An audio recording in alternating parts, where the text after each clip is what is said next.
The rain had just stopped when Edward walked into his family compound with a small black bag in his hand. His shirt was plain. His shoes were dusty. There was nothing about him that looked rich. He paused at the gate for a moment and looked around. The compound had changed. New tiles on the floor. Fresh paint on the walls. A new Jeep parked neatly at the side. He smiled faintly. His younger brother, David, had done well for himself. Everybody in the area knew David as the successful son. They called him wise. They called him blessed. Nobody said anything good about Edward. Brother, you are still carrying this same bag. David's voice came from the veranda. Edward lifted his head slowly. David stood with his hands in his pockets, a gold wristwatch shining on his wrist. His shirt was tucked in, his perfume strong, his face full of pride. Edward gave a small smile. Good evening, David. Good evening, David replied, but there was no warmth in his voice. He eyed the old bag again. So you are back? Yes, Edward said quietly. I came to stay with Mama for a while. I want to be close to family. David scoffed. Family? When you had chances to make it in life, where were you? Now that things are hard, you are running back here. Edward said nothing. His heart felt heavy, but his face stayed calm. From inside the house, their mother, Mrs. Grace, walked out slowly. She wrapped her light wrapper tighter around her shoulders. Edward, she said, surprised. Is it really you? Edward dropped his bag and rushed to her. Mama. He knelt and hugged her. She smelled of soap and palm oil and old tears. She held his face with shaking hands.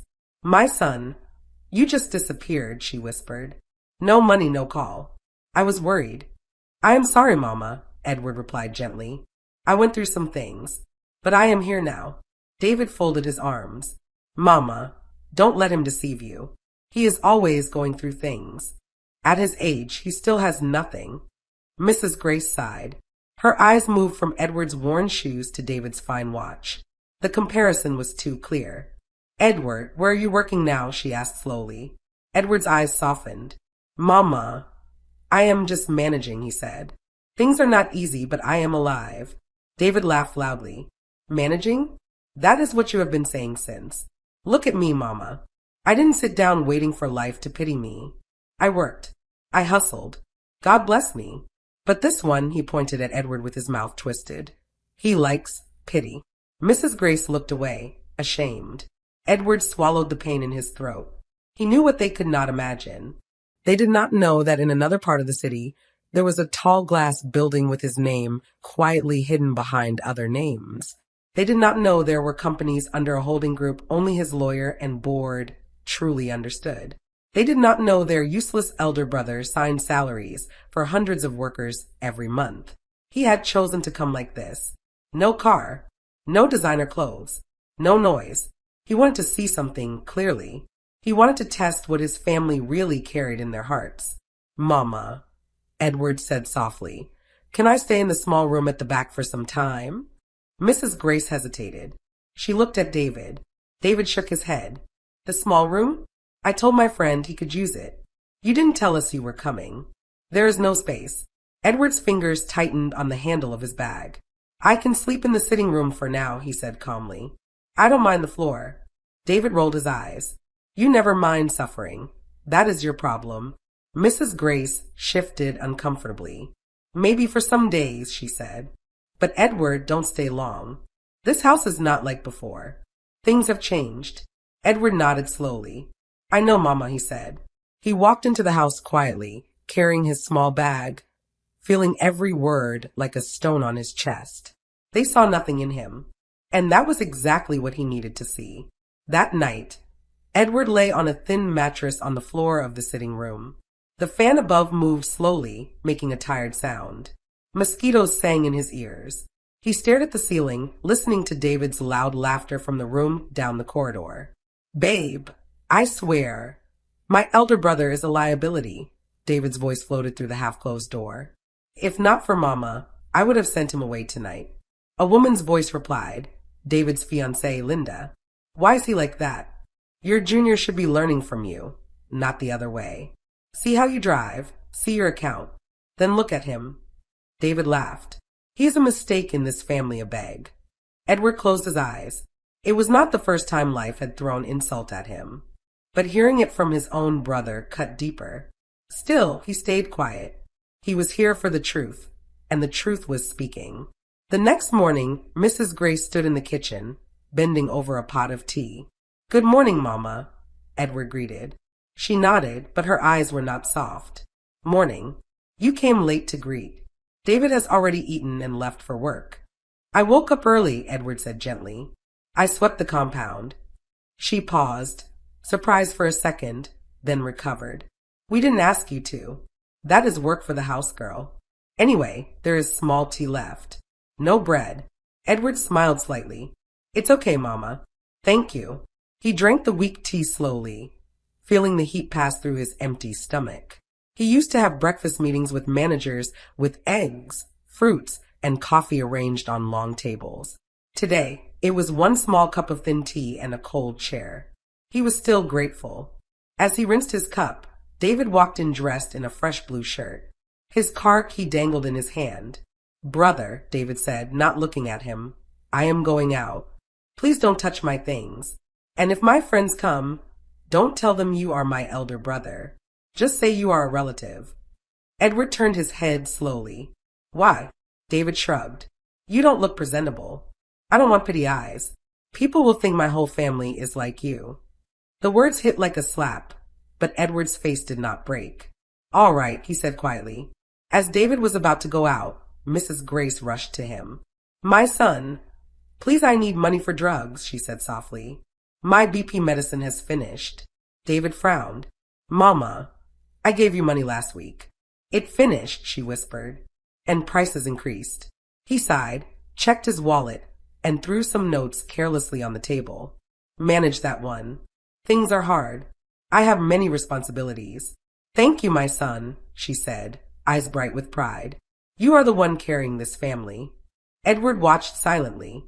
When David left, he turned to his mother. "Mama, how much is the medicine?" he asked. She looked at him slowly. "It's not for you," she said. "Don't worry. You don't have money. Save whatever you have." Edward's throat tightened. "Mama, I just want to know the price," he said. She mentioned it. Inside his mind, he calculated quickly. He knew the exact pharmacy, the brand, even the supplier. His company provided drugs to that chain. Later that afternoon, when his mother slept, he walked out quietly and made a short call to his personal assistant. "Send a monthly package of BP drugs and basic food items to this address," he said calmly. "Do it in another company's name. Mama must not know it is from me." "Yes, sir," the man replied. Edward ended the call and looked around the compound again. They thought he had nothing. They treated him like a weight on their shoulders. He was not angry yet. He was only watching. His test had truly begun. Days turned into weeks. Edward tried to help in small ways, repairing things around the house, buying vegetables from the market with the little cash he carried in his pocket, washing the car when the house help was tired. But every effort was returned with insults. One afternoon, Linda came to visit. She walked into the compound with her handbag swinging, eyes sharp, perfume strong. "Baby," she called out to David as he stepped out to meet her. They hugged for a long time, laughing, whispering. Edward greeted with a gentle smile. "Good afternoon, Linda." She glanced at him quickly. "Good afternoon," she replied, then leaned close to David. Her voice was low but not low enough. "Why is he still here?" she murmured. "He is always in the way. This one cannot be part of our married life." David smirked. "Don't worry, once we are married, he must leave. I cannot be feeding a full-grown man." Linda's eyes moved over Edward's worn shirt. "You people should be careful," she said. "Sometimes, people like that attract bad luck." Edward heard every word. He turned away slowly and walked back to the kitchen, his chest tight. In the evening, Mrs. Grace prepared jollof rice because Linda liked it. The pot was full and the smell filled the house. Edward helped to set plates on the table. When everyone sat, there was one empty plate. "Mama, who is that for?" Edward asked. She hesitated. "For David's friend," she replied quickly. You can eat later." He looked at the rice, then at their faces. Linda avoided his eyes. David cleared his throat, acting busy with his phone. "It's okay," Edward said softly. "I am not hungry." His stomach was already biting him, but he stood and went outside. He sat on the small plastic chair near the back door, listening to their laughter and the sound of spoons hitting plates. From the window, he heard Linda's voice. How can he say he is not hungry? She laughed. Is it pride or shame? David replied he should be ashamed. He failed in life. The earlier he accepts it, the better. Mrs. Grace added quietly, he is my son, but sometimes I ask God what I did wrong with him. Those words broke something small inside Edward. He looked up at the dark sky. Years ago, when their father died, he had promised to protect this family. He had studied hard, built connections, worked day and night. He carried burdens nobody knew. He built businesses under other names to live a quiet life. He gave David capital secretly through an old friend, just so his brother would not feel less. Now that he had come with nothing in his hand, they treated him like trash. At night, after they all slept, Edward went to the kitchen, opened the pot, and scooped the cold leftover rice. He ate standing in the dark. He did not cry. Tears would not change anything, but his heart grew heavier. The next week, Mrs. Grace fell ill. Her blood pressure rose dangerously. She fainted in the sitting room. Call a doctor. Linda screamed. David panicked. I don't have enough money for hospital now, he murmured. My money is tied in one deal. Edward did not speak. He carried his mother in his arms as if she weighed nothing and rushed her outside. David shouted, Where are you taking her? We don't have. I will handle it, Edward said quietly. He took a taxi to a private hospital, one of his own branches, but nobody there called him sir that day. He told them to treat her as an urgent case. While the nurses worked, he stepped outside and made a short call to the main office. Clear all bills connected to this patient, he said. Use the welfare code. No noise. Yes, sir. When Mrs. Grace woke up later and saw the clean room, she gasped. How do we afford this place? She asked weakly. David, standing at the foot of the bed, smiled proudly. Mama, don't worry. I know people, he said. I made a few calls. She grabbed his hand gratefully. My son, you are truly my pillar. Edward watched from the corner. Trash in his own home. Invisible in his own sacrifice. The pain settled deeper in his chest. He started to wonder how far this test should go. One bright morning, Edward was sweeping the veranda when he heard voices in David's room. Baby, you need to secure everything before your brother drags you down, Linda said. What do you mean? David asked, half distracted. I mean the family house, your mother's properties, your father's remaining land, she replied. Put them in your name. Your brother has no achievement. When Mama dies, he will sell everything to survive. David was silent for a moment. Then he said slowly, I have been thinking the same. Even Mama listens to him sometimes. I don't want him to drag us into shame. Then act fast, Linda pushed. Tell your mother to sign.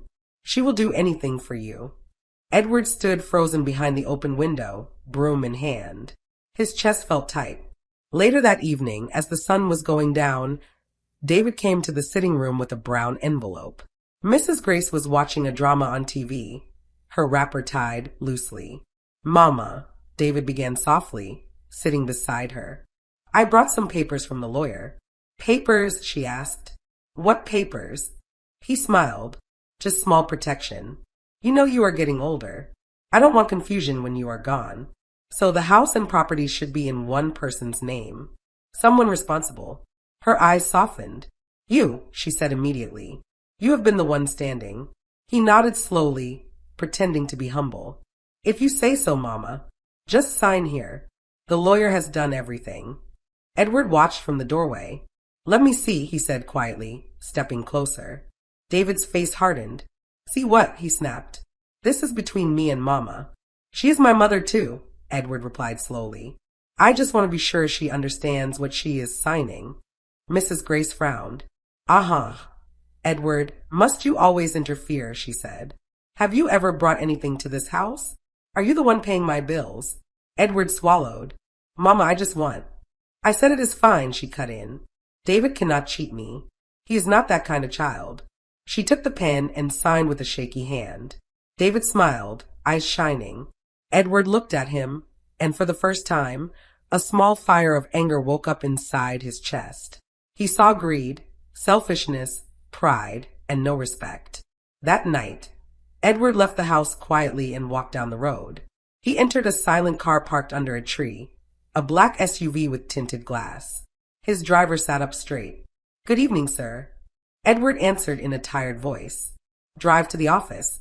The company building stood tall and bright in the city center. The security men bowed when they saw him. "Good evening, Mr. Edward," they greeted. He nodded and took the private lift straight to his floor. Inside the boardroom, his lawyer and personal assistant were waiting. "How long will you continue this test?" his lawyer asked carefully. "Your family is crossing lines now." Edward sat down slowly. "I need to see their hearts clearly before I decide anything final," he said. "Tell me about the properties my father left in my name." "All safe," the lawyer replied. "Your brother cannot touch them. He can only touch what your mother signs over." Edward closed his eyes for a moment. Images of his mother's tired face filled his mind. "I will not fight Mama," he said softly, "but I will not let David destroy everything." His assistant leaned forward. "What is the next plan, sir?" Edward opened his eyes. They were no longer gentle. "Let them finish their game," he said. "When the time is right, I will show them who they have been talking to." He stood and walked to the window. Down there, in the dark streets, his family thought he was nothing. Up here, people waited for his decisions to move millions. He pressed his palm softly on the glass. "I just hope my heart will still be soft when this test ends," he whispered. 2 months later, everything changed. Edward woke up on his thin mattress, his bones aching. He had spent another night listening to David and Linda talk about wedding plans, vacation destinations, and important guests. He stood up, folded his small blanket, and stepped outside to wash his face. He met David already in the sitting room, dressed neatly, expression hard. "Brother," David said, voice cold, "we need to talk." Edward wiped his face with a towel. "I'm listening." Linda sat on the arm of the chair, watching with sharp eyes. Mrs. Grace sat in the corner, fingers twisting her wrapper. David cleared his throat. "I have been thinking," he began.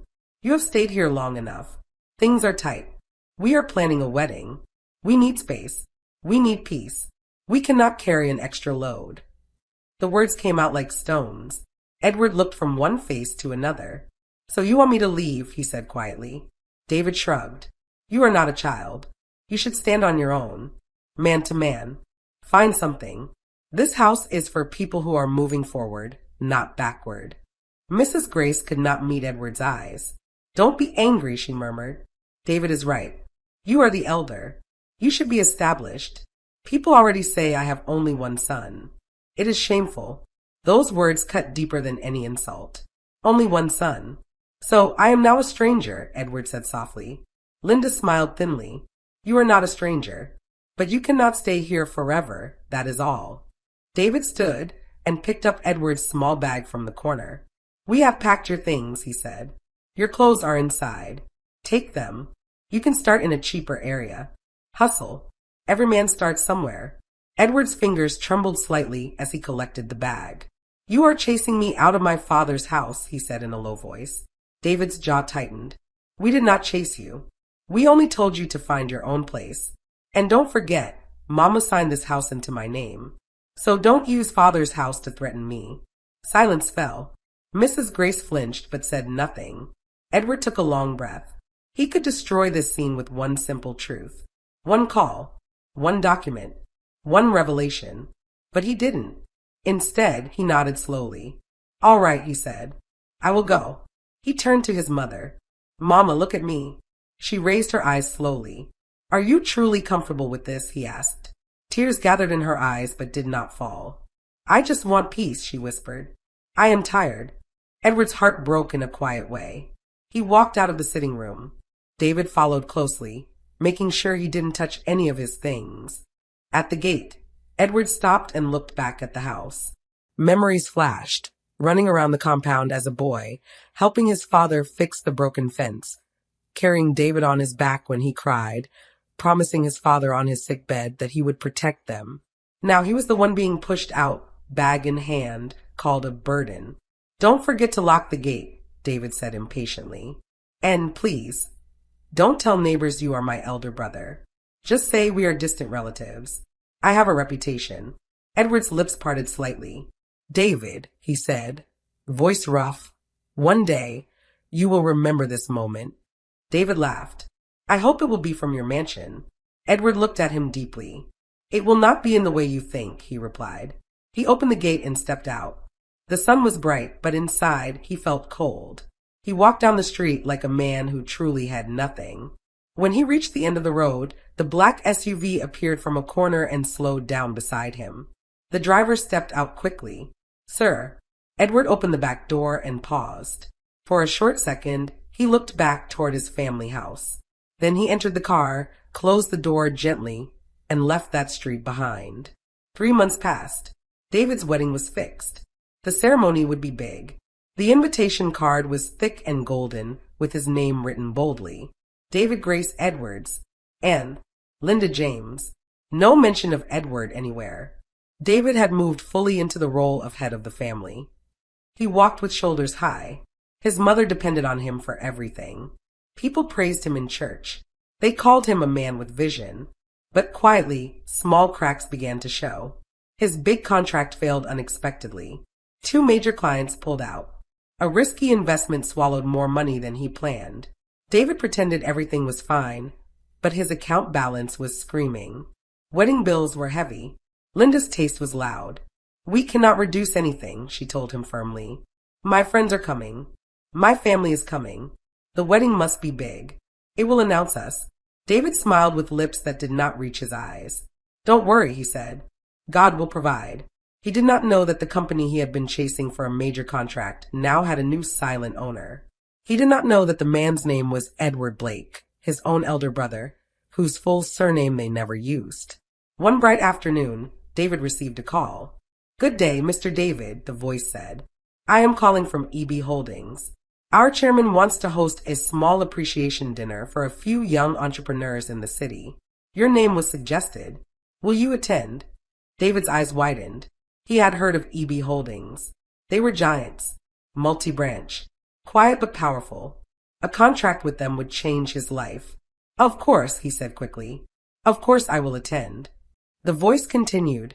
"It will hold at our head office hall next Friday, 5 p.m. Please come with your proposal files. Our chairman might be interested." After the call, David jumped up and shouted, "Mama, Linda, God has done it," he cried. They rushed into the sitting room. "What happened?" Linda asked. David raised his phone like a trophy. "EB Holdings," he shouted. "Their chairman invited me." "Me. Do you know what this means?" Linda screamed and hugged him. "Baby, this is it. Forget small contracts. This is the real money." Mrs. Grace smiled, relief washing over her face. "God has remembered us," she whispered. "You see why I say you are the son I can lean on." Nobody mentioned Edward. Nobody thought of him. On the day of the dinner, David wore his finest suit. Linda wore a fitted gown. Mrs. Grace insisted on following. She said she wanted to see the place where her son would rise. They took a taxi. David's car had a small problem, and he was saving money. The EB Holdings building rose above the city like a quiet king. Glass, steel, and soft lights. Security men at the gate were neat. Staff moved with confidence. David's jaw dropped. "One day, my name will be on a building like this," he murmured. They entered the large hall, decorated simply but expensively. Round tables, white tablecloths, soft music. Waiters moved around with drinks. On one side of the hall, a large banner stood with the company logo, EB Holdings Group. Under it, in smaller letters, Chairman Edward Blake. Linda touched the banner and smiled. "This man must be old," she said. "Rich people like this are usually above 60. David nodded. "I will impress him. He will see I am ready." Mrs. Grace looked around, eyes wide. She had never seen such a place. Slowly, the hall filled with other young business people, all of them humbled by the environment. They kept asking one another, "Have you seen the chairman before? What kind of person is he?" Someone said he is very private. Nobody knew. At exactly 5:15 p.m., a senior staff member walked to the microphone. "Good evening, everyone," he said. "The chairman is almost here. Please, when he enters, kindly stand as a sign of respect." David's heart beat faster. He imagined a tall, older man with white hair, a foreign accent, a face who did not know his name. He did not imagine his own brother. He did not imagine the useless elder son who slept on their floor. The side door of the hall opened. Everyone stood up. David adjusted his tie, wiped his palms on his trousers, and lifted his head. A man walked in slowly, dressed in a simple but expensive black suit. No loud jewelry, no heavy entourage, just 2 bodyguards behind and the senior staff in front. His face was calm. His steps were steady. For a second, David's brain refused to process what his eyes were seeing. Linda's mouth fell open. Mrs. Grace grabbed the back of the chair, her knees weak, because the man walking toward the center of the hall, the respected chairman, the quiet billionaire behind EB Holdings, was Edward, their Edward, the same Edward they called useless, the same Edward they pushed out with a small black bag. He stood at the front, took the microphone gently, and smiled. "Good evening, everyone," he said. His voice carried clearly. "Thank you for honoring this invitation. My name is Edward Blake. Most people just call me Edward." David felt dizzy. He remembered laughing about his brother's full name, saying, "This Blake you added to your name will not put food on your table." He had no idea. Edward continued, "I started this journey many years ago. It was not easy, but God helped me. Good people helped me. Hard work helped me. Today I wanted to sit with young business owners and listen to their dreams to see how we can support them." He paused and scanned the room. His eyes fell on the table where David, Linda, and Mrs. Grace sat. For a moment his chest tightened. His mother's eyes were full of tears. David looked small in his seat. Linda's hand was shaking where it held her clutch bag. Edward's face remained calm. He bowed his head slightly and continued his speech as if nothing was wrong. He talked about small beginnings, about faith, about discipline. Every word was true, every story real. But under his calm tone, his heart was beating strongly. When he finished, the hall clapped. He handed the microphone to the senior staff. "We will now move around the tables," the man said. "The chairman may sit with any group at any time." David could not hold it anymore. He stood up slowly, his legs weak, and walked toward the front. "Brother," he whispered. Edward turned to him. For the first time since he left the house, their eyes met properly. David's voice broke. You are the chairman," he stammered. "You are EB Holdings?" Edward looked at him without smiling. There was no pride in his eyes, but there was no softness either. "I am," he replied. Linda hurried forward. "Edward, we didn't know," she cried. "We didn't know you were this."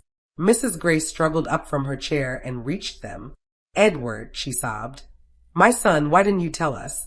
Why did you come to the house like that? Why did you let us treat you like—" She couldn't finish. "Like trash," Edward completed gently. Her face crumpled. Tears rolled down. The room had gone quiet. Other guests watched the scene, confused but alert. Edward took a deep breath. "I came to see something," he said slowly. "To see your hearts. To see how you would treat me if I had nothing." His eyes went to David. "You pushed me out of my father's house," he continued, voice still low. "You took Mama's signature to secure things in your name. You told people not to call me your brother. You called me a mistake, a burden, bad luck." David's legs shook. "I am sorry," he whispered. "I didn't know. I thought. I was angry. Edward raised a hand slightly. "You were not angry, David. You were proud," he said. "Pride does not need a reason. It only needs a victim." Silence. Mrs. Grace covered her face. "Forgive me," she cried. "I followed my eyes. I respected the child who looked successful. I despised the one who looked like failure." Edward's throat tightened. His test had given him truth, but the truth was bitter. He could see their regret. He could see their fear. He could see their shame. The hall watched, holding its breath, as the billionaire decided what to do with the people who once treated him as nothing. They moved the conversation to a private room. Only Edward, David, Mrs. Grace, and Linda sat there. The air was thick. Nobody touched the drinks on the table. Edward sat at the head, shoulders straight, hands calm on his lap. Mrs. Grace knelt suddenly in front of him. "My son, forgive me," she wept. "I am a foolish mother. I chased away the child I should have covered. I spoke words that pierced your soul. I saw only clothes, not character. Edward stood quickly and tried to lift her. Mama, don't kneel, he said softly. You are my mother. She held his arm tightly. I don't deserve that name, she whispered. You were buying my drugs. You were paying my hospital bills. I was thanking David. I called you useless. Ah, God. Tears filled Edward's eyes now. It hurt, he admitted quietly. Every word hurt. Every night on that floor hurt. But even in the pain, you were still my mother. I cannot change that. She cried harder. I forgive you, he said gently. The words were simple but heavy. He helped her to sit on the chair. Then he turned to David. His younger brother could not lift his head. His hands shook on his knees. Edward, he began, voice broken. I don't even know what to say. I failed you. I failed as a brother. I failed as a man. I thought money made me better. I thought you were beneath me. I called you names. I lied in front of Mama. I abused what Father left. His voice broke completely. I am sorry, he whispered. Edward watched him quietly for a long time. I remember carrying you on my back when you had fever, he said slowly. I remember giving you my food when you cried. I remember helping you with school fees secretly, telling you it was from a scholarship. David's head snapped up, eyes wide. That was you, he asked shakily. Edward nodded once. The man who gave you business capital? He works for me. I told him not to mention my name. I wanted you to feel strong, not small. I wanted you to stand without feeling like you were under my shadow. David covered his face with both hands. Shame burned through him like fire. I don't know if I can ever forgive myself, he whispered. Edward's voice stayed calm. That is between you and God, he said softly. As for me, I will not hold you by the throat. But things cannot go back to how they were. He turned to his lawyer, who had been waiting quietly by the door. Bring the documents, Edward said. The lawyer placed a folder on the table and opened it. These are the papers your mother signed, the lawyer explained. Legally, the house is now in David's name. However, your father also left a larger estate that was never revealed. It is in Edward's control. David stared in disbelief. Edward looked at him steadily. I will not drag the house with you, he said. Keep it. Live there. But understand something clearly. He leaned forward slightly. You will not touch Mama's comfort again. I will move her to a house I bought in her name. Her bills, her care, her needs. I will handle them directly. You will love her as a son, not as a manager. Mrs. Grace sobbed softly. David nodded quickly. Yes, yes. Anything you say. I don't deserve even what I have. Edward continued, for your business, David. I will not give you a contract because you are my brother. I will not reward pride. You will present your proposal with others. If it is good, the company will judge it good. Not because of blood, because of quality. David swallowed. I understand, he said. Thank you for even giving me that chance. Linda spoke for the first time, voice shaking. Edward, about the things I said, the way I treated you. I was wrong. I am ashamed. I have no excuse. He looked at her calmly. You were honest, he replied. Honest about what you value. It is better I saw it early. The kind of wife you will be to my brother is between both of you and God. But now you know that not every man in simple clothes is empty. She lowered her head, tears sliding down silently. A long silence followed. Finally, Mrs. Grace wiped her face and looked at Edward. Will you come home, she asked gently. To sleep? To eat? To be my son in my house again? Edward's eyes grew soft. I will always be your son, he said. I will always stand for you. But I cannot live in that house again. Too many words were spoken there. Too much pain. I need air that is not heavy. Her lips trembled, but she nodded slowly. I understand, she whispered. He reached for her hand and held it.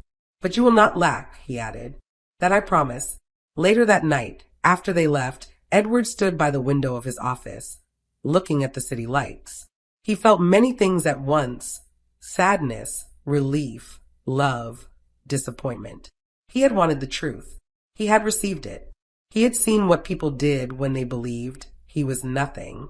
He had also seen their faces when they discovered who he really was. He closed his eyes and breathed in slowly. In that quiet moment, he made a decision inside his heart. He would keep giving. He would keep helping. But he would never again have to pretend to be nothing just to know who loved him. Because now he understood something clearly.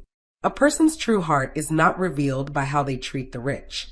It is revealed by how they treat the one they think has nothing.